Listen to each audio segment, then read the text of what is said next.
Hey, what's up, everyone? This is Long Hauler again, bringing you the Group G World Cup analysis and predictions. This is the quote-unquote group of death, so things might be a little bit different than what you think, but let's go ahead and get into it. So the group of death contains Brazil, North Korea, the Ivory Coast, and Portugal. And into the specific team analysis, we'll start first with Brazil. At the time that this video game was made, they had a FIFA World Ranking of 2. They have 5 World Cup victories, 19 qualifications with 66 wins, 11 draws, and 15 losses. I'm recording this on Thursday night, the night before the tournament starts. I know that Brazil now has a FIFA World Ranking of number 1, so they've been playing well since the end of March when these rankings were put out. And ever since Dunga took over in 2006 as the manager of the squad, he's kind of changed the outlook of the players, and they're no longer looked at as a team of great players. The 2010 Brazilians are a group of 11 that actually depend on the team, and it's a whole lot different than what they've been viewed as in the past. And for better or for worse, they're starting to live and die by the team and not by the individual players. And surprisingly enough, I'll go ahead and personally, I think the strength of this Brazilian team is its defense. Dunga has sorted that out since the last World Cup, and Brazil's been known to have kind of a sloppy defense in the past, but players like Lucio and their goaltender Julio Cesar bring a sense of security for the Brazilian defense that they haven't had in the past. And of course, you have great players like Maicon and Andreas Santos as well. So I think the strength is definitely on the defense, and it's going to bode well for Brazil and building up that attack from the back. The only real weakness I can see with Brazil, besides the immense amount of pressure put on them by the Brazilian media, is a couple of the players may be out of form and fitness. Kaká and Robinho may be out of form, but I look for them to come through this group of G pretty easily and take the 1 seed.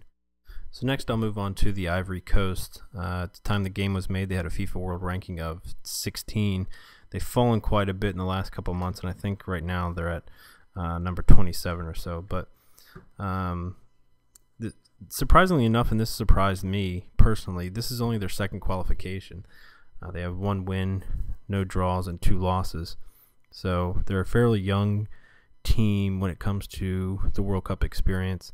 I think the loss, or the projected maybe loss, of Drogba could end up destroying this team, but last I heard, he's going to wear a soft cast on his fractured arm that he had surgery on this past week and play. So just having him in the lineup is really going to help the team mentality and their confidence as well. And the Ivory Coast is, I think, the African team that the whole continent is looking at to do the best and make a good name for the continent of African football. The strength of a team is obviously Drogba, if he's in there playing and if he's up to 100%. Yaya Touré is one of the best holding midfielders in the world, and Emmanuel Eboué seems to be coming back into form as well. So I'd say that the spine of the team, the positions running right down the center of the field, are actually the Ivory Coast strengths. Their weakness, I think, is their goalkeeper Barry. He's a little bit of a liability. And so is one of their center backs, Sol Bamba. And I also think that Kolo Touré is not the player that he was. It makes the Ivory Coast kind of vulnerable to crosses, and then there's just a general lack of creativity, not including Drogba, but through the midfield and building up from the back, there's a little bit of a lack of creativity. But look for them to really put pressure on Brazil and Portugal. Speaking of Portugal, let's move on to the Portuguese. At the time this game was made, they had a FIFA World Ranking of 5. I believe that's up to number 3 now. They have 5 World Cup qualifications with 12 victories, no draws, and 7 losses. They qualified second in UEFA Group 1 behind Denmark. they actually had to win a playoff game against Bosnia-Herzegovina, which they did. They won both of those matches 1-0. But an interesting fact that I didn't really know until I was reading a couple articles is that Cristiano Ronaldo hasn't scored a competitive goal for Portugal since scoring against the Czech Republic in Euro 2008. But I think this World Cup is going to be his time to shine. He is the most expensive player in the world, and he's going to have to play like it in order for Portugal to be competitive with the Ivory Coast and especially with Brazil. The overall strengths of the team, they have an incredible central defensive partnership with Ricardo Carvalho and Bruno Alves, and those two are so good that it's forced Pepe up into the midfield, which I think will help kind of free up Ronaldo and those other midfielders to make those forward runs and kind of take a few chances, since Pepe is going to be more defensive minded. And I know Jose Basuinga is out. He's not going to be their right back, and Nani was just recently injured as well, so he's not going to be there playing. So injuries have kind of hurt Portugal a little bit, and I think that their overall weakness is, again, a lot of the pressure that they put on themselves since being a top 3 team in the world. They tend to not play as a cohesive 11, as shown in a couple of these friendlies. Just recently, they've started to come together pretty well, but they're going to need to really improve on their early friendlies in order to come out of this group. So moving on to North Korea. They have a FIFA World Ranking somewhere in the 90s. At the time this game was made, it was around 87. This is their second qualification with only 1 victory, 1 draw, and 2 losses. They qualified second in AFC Group 2 with teams such as the UAE, South Korea, Iran, and Saudi Arabia. So obviously South Korea was the other team that came out of that group. And I believe their best player is a player by the name of Jeong Se-si, and he's made it pretty well known in the media that he's targeting a goal a game. With defenses such as Brazil's and Portugal, I don't see that happening. I don't see North Korea putting up much of a fight, but the fact that there's so little pressure and they're expected to do so little may actually benefit them in the long run, since they can kind of just go out there and relax. Everyone's expecting them to lose all 3 games, so it kind of fits into their defensive style of play. Their strengths are that they're a very well organized, hardworking team.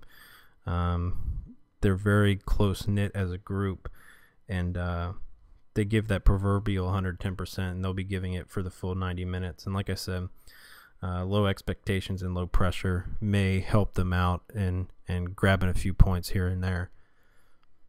And their weaknesses are they're just not as tactically skilled as the Brazilians or the Portuguese or the Elephants from the Ivory Coast. So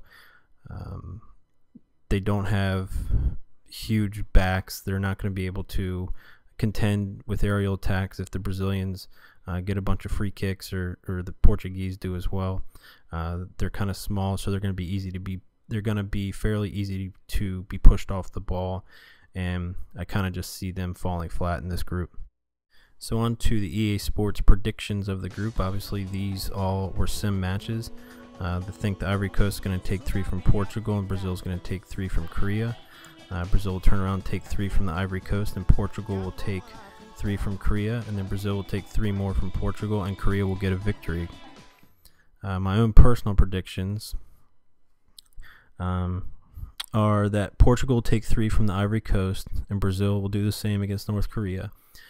Brazil and Ivory Coast will have a close match, but they'll take 3 from the Ivory Coast, and Portugal will take 3 points from North Korea. Portugal will play a great game against Brazil and draw 2-2, and then the Ivory Coast will take 3 points from North Korea. I forgot to mention that EA Sports projects that Brazil will come out as the 1 seed, and through the 3rd tiebreaker, Portugal will come out as the 2 seed. And I project that Brazil, through the 1st tiebreaker, will come out as the 1 seed with 2 wins and a draw, and Portugal will come out with the same record as the 2 seed. So that's it for Group G, guys. I know that these are coming kind of quick.